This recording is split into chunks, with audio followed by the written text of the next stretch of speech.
So, folks, some critics have called the move incredibly hurtful to small artists. I'm talking about Spotify's new monetization policy. Let's hear more from Global Head of Music at World Music Views, Donovan Watkins Jr. is with us. Morning, Bridget. Good morning, Simone and Neville. How are ya? Well? Good morning, Jamaica. All is well? Yeah, man. So you and Simone into this thing. Have a take time with me. What obtained before what we're talking about now? So before, Spotify paid $0.0003 per stream for any track uploaded on the platform, including noise, including artificial intelligence. Now, Spotify is clamping down on their platform so that they can move money from those understreamed songs and put it towards what will, in essence, be labels, because labels are the ones that get most of the streams, right? So if you get less than 1,000 streams for any song at all, Spotify is saying they're not paying you. And I see a lot of people talking about it, but it's no different from when a music store in Halfway used to only take songs and albums from the labels or decide they're not going to take your song. Spotify is just a bookstore, a music store that streams music. We're not selling music now, so we're streaming it. But you have tons of other platforms available. So that the $0.003 will no longer obtain, or it's not going to the individual, it's going to their label? No longer obtain if you get less than 1,000 streams. So let's say you have an album with 10 songs and one song from the album stream 100 million and the other 9 stream 100, you will only get paid for that one song, you won't get paid for the rest. You sound like you don't necessarily have an issue with it. No, I don't have no issue because Spotify is just one platform, right? And also Spotify does not pay artists. They pay rights holders. So a lot of artists weren't getting paid anyway. That right? Yes. What does that mean? Explain. So a rights holder is the person who owns the IP. 9 out of 10 times, that's a label situation. Unless you're an independent artist who create your own business, which most Jamaican artists are independent, but they tend to go through major or small labels like a VP Records or Greensleeve or whoever. But most Jamaicans are independent. But most of the music from Jamaica is consumed on YouTube anyway. Is it? And YouTube just launched in Jamaica YouTube Music, which is the paid version of YouTube. So that you don't have the no ads. And they'll make more money from that if persons subscribe. I understand that you said there are other areas that they can earn, but it is right to not allow them to earn in this area? So what Spotify is trying to clamp down on is fake streams, right? So a lot of streams on Spotify are fake streams, meaning people have streaming farms and amp up the streams, and they collect money. Streams? Yes. What are you talking about? Are you serious? Yes. A lot of streams that happen here in Jamaica as well are fake streams. Just like back in the days, people used to buy back their own CDs. Yeah. They're doing that now where they're streaming their own music, or they have these farms that stream music. A lot of the international songs are fake streams as well. Oh, you know that though?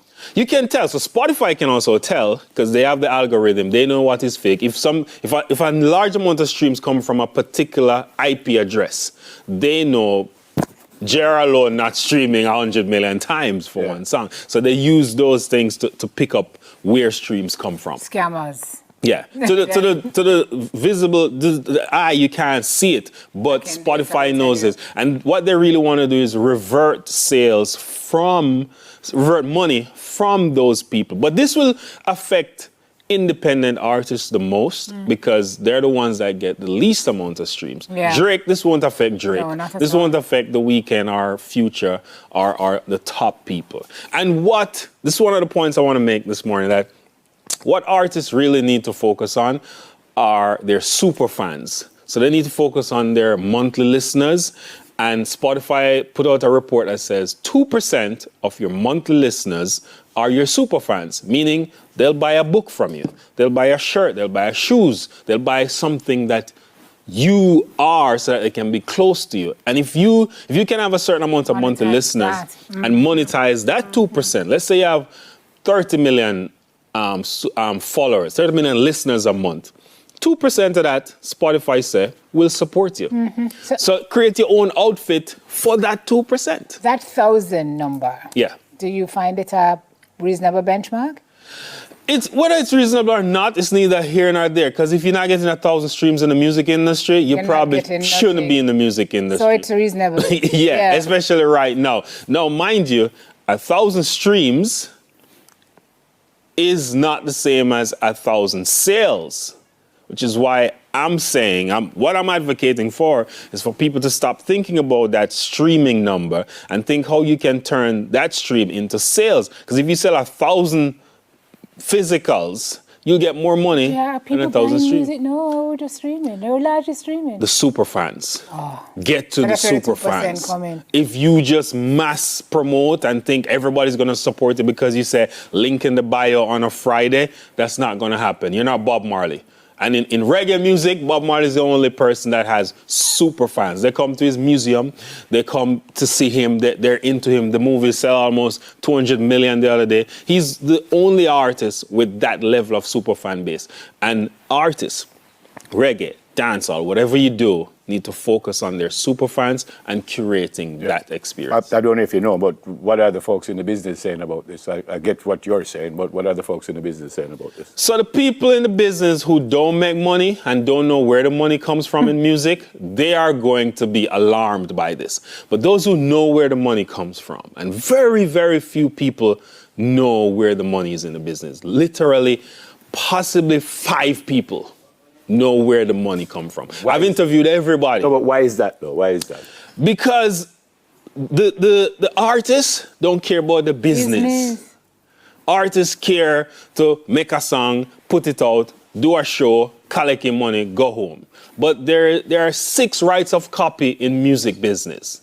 And those 6 rights of copy pays. Record labels know this. The people who take time to study music business know this. The people who read this book will know this. By the way, my next book, yes, man, drop it. And I'll announce the name here for the first time.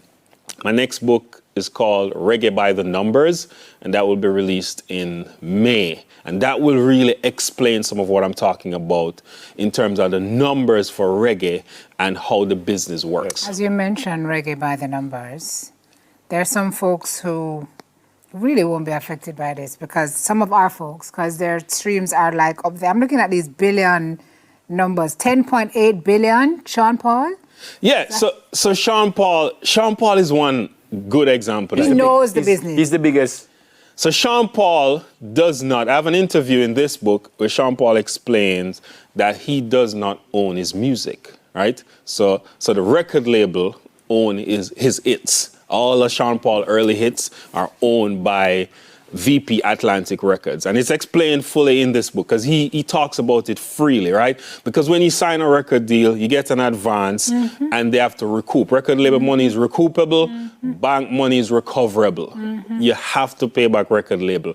And Sean Paul sells millions of records, still doesn't own. And if Sean Paul is at the top and still doesn't own his music, can you imagine the people at the bottom? So then you ask, who's getting the money from the 10 billion streams? The rights holder.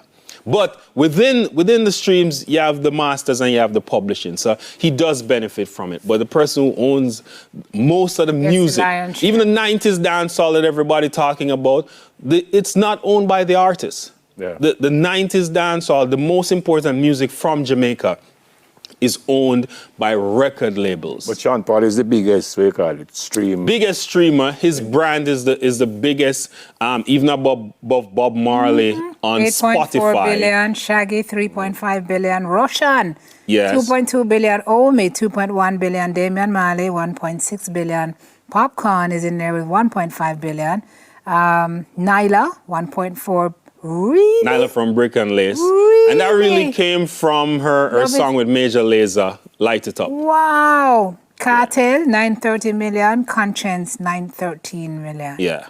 Wow. But in essence, these numbers are what Spotify will use to pay the rights holders.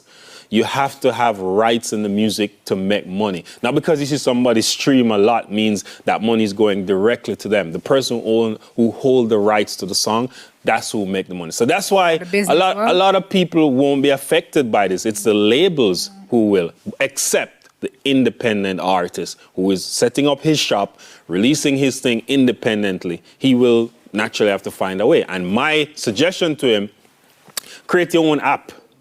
Spotify is an app. Create a space where people are coming to consume your music and sell it to them, and be creative and be imaginative instead of being worried about Spotify's payment threshold. Yeah, man. Well explained. Good to see you. Thank you so much. Blessings. Yeah, man. Global Head of Music at World Music Views, Donovan Watkins. After the break, we're giving our reactions to a few social